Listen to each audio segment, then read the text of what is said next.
How's it going, everybody? It's Sean here, and I'm back today to give you guys a review of the Nike Air Max Pre-Day in the light liquid lime colorway.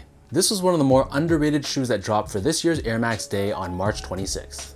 It released for a price of $130 US or $170 here in Canada, and the official colorway for this shoe is light liquid lime, black, and pistachio frost.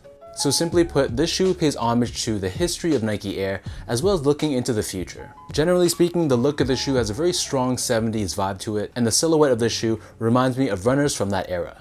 However, this shoe is really all about sustainability and reducing waste, and in fact, it incorporates 20% of recycled materials if you're counting by weight. So first off, here's a quick look at the box, and this comes in this brown cardboard box. So you can see here it reads on the top, "Move to Zero is Nike's journey towards zero carbon and zero waste to help protect the future of sport." And interestingly enough, inside they actually don't give you any paper as well, so that kind of reduces waste as well. So diving into the upper of the shoe, the base layer is constructed out of this light liquid lime colored nylon. And this is actually constructed entirely, so that's 100% out of recycled polyester. Covering the front toe cap, here we have this synthetic suede material, which again is 100% made out of recycled materials. And because of that, to the touch, this suede material feels much more like felt. Above this, holding the laces, we have another layer of this synthetic suede, and then surrounding the eyelets of the shoe forming this U shape, this is covered in a darker green overlay, which sort of has a feel of canvas. And then in between the eyelets, you'll see there's this reinforced stitching, which is done in the same green tonal finish. On the sides of the toe box, we have this diamond-shaped overlay of this synthetic leather, and if you look real closely, it has this textured look to it. Overlaid on top on both sides of the mid panel, we have this large black Nike swoosh constructed out of the synthetic black leather. And then as we move towards the back end of the shoe, there's this green fused strip with an exaggerated stitching running across the length of it. Surrounding the top portion of the ankle collar area, we have this lighter green shade of nylon, and to the touch, it almost feels like ripstop nylon. And then hugging the bottom of the back heel, we have more of that synthetic leather.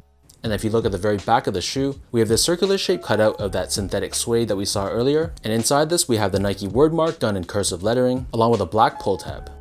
For the laces, these come with these white flat laces. And then underneath this, we have a very unique looking tongue. So the tongue is constructed out of this honeycomb shaped foam, which is covered with a semi-translucent layer. And then overlaid on top, we have more of that synthetic suede.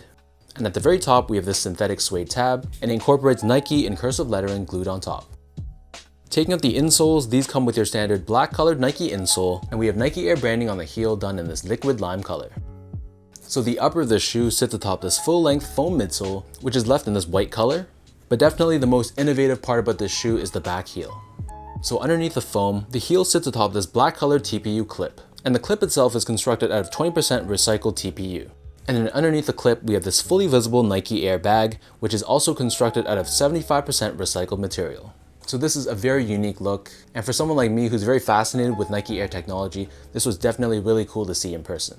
According to Nike's website, this is the exact same Air unit that they use for models like the Air Jordan 3, 4, 5, and 6, along with past Air Max models like the Air Max 1 and Air Max 90. Turning the shoe over to the bottom, so here we have your outsole, which is constructed out of about 13% Nike grind rubber. So Nike grind rubber is of course taken from recycled materials once again, and the outsole itself has a very retro looking waffle style traction pattern. We have these two cutouts on the forefoot which exposes the foam underneath, and then on the back heel we have Air branding done in a stylized fashion. So that breaks down the look and the construction of the Nike Air Max Pre-Day. For those wondering how these fit, so I'm a true size 10, slightly on the wider side. I got these in a size 10 not knowing how they'd fit, and overall I'd say that they do run true to size in a snug way. So overall, because of the whole 70s aesthetic to this shoe, this pair definitely has more of a narrow fit. And because of my wider foot, I felt like it was a little bit uncomfortable from a width perspective, and I felt like the sides of the shoe were sort of clamping into my feet. With that said though, the length of the shoe is perfectly fine. So if you have narrow or normal width feet, true to size should be good. But if you're a wide footer and you don't mind the extra room from a length perspective, then I'd probably recommend going up a half size. To give you guys a point of reference, I wear between a 10 or a 10.5 in most of my Air Max 1s, and recently with the Air Max 90 Recraft series, I stick true to size with a size 10. And I feel like these guys are more narrow than the Recraft Air Max 90s, and they probably would have been better for me going up a half size. Next up, in terms of comfort, overall this pair wasn't bad at all. I was fully expecting this shoe to feel much more stiff straight out of the box, but I felt like the foam they utilized was pretty soft, and most importantly, the air unit in the back definitely had much more of a responsive feel, and honestly it felt pretty springy and pretty comfortable. I think by utilizing the TPU plate, it spreads out that cushioning and helps with the spring back and energy return. So I think this shoe gives you the best of both worlds. I think it gives you more of that retro looking feel, but from a comfort standpoint, it definitely feels much more modern. Finally, in terms of the quality and craftsmanship on this pair, overall, because the shoe is made out of recycled materials for the most part, it definitely didn't have a premium feel. But with that said, the overall craftsmanship and construction of the shoe is fine. I had no issues with my pair, and it felt pretty solid for a 170 Canadian dollar shoe.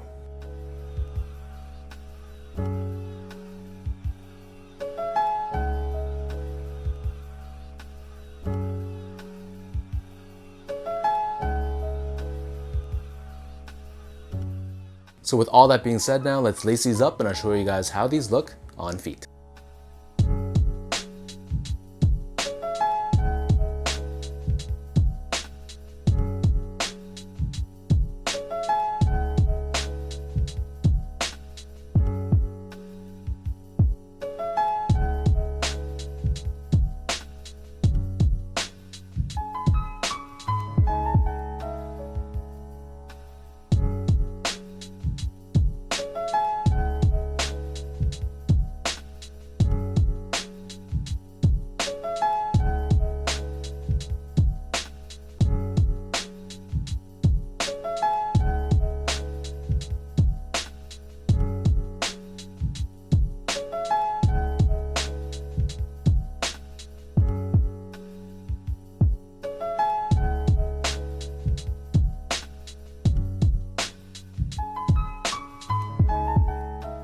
All in all, if you're looking for another Air Max alternative that doesn't really have too much hype surrounding it, and if you're someone that likes more of that retro 1970s flavor for their shoes, then I think this might be a pretty good pickup for you. I think comparing this to other recent Nike Air Max innovations, these ones might be my favorite, but I do want to check these out in a 10.5 just to make sure that the sizing is right for me.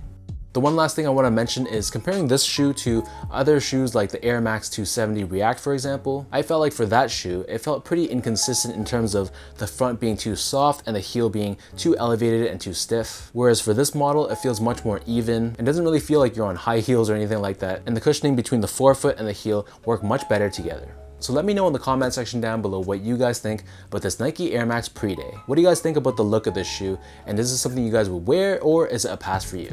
If you guys enjoyed this video, be sure to like, comment, and subscribe. Give me a follow on Instagram at esco8. Check out my Twitter at sean.go and visit my website at seango.ca. So until next time, thanks so much for tuning in. Hopefully you guys enjoyed this review, and I'll catch you guys all in the next one.